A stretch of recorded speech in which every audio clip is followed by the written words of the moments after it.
So now that we know how to take an online booking and an admin booking, quite simply now we can look through the back end of the system and show you guys how the sort of back end works. Now there's a few pretty cool features of this. It ends up becoming a full CRM to contact your customers, but quite simply, let's look at the scheduling for now.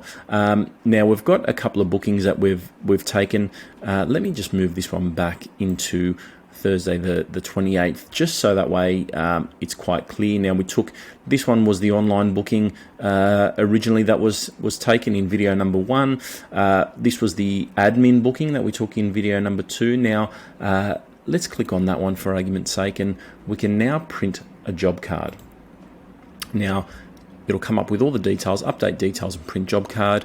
So if the customer's been here before, it'll actually have all the details of their vehicle prior. So the color, the VIN number, the build date, and obviously what they've requested. Now they've requested a service. So if I say update details and print job card, quite simply it'll print this job card off. Now the job card will have all the details pre-populated on this job card, and it'll have on the front the repair or services requested.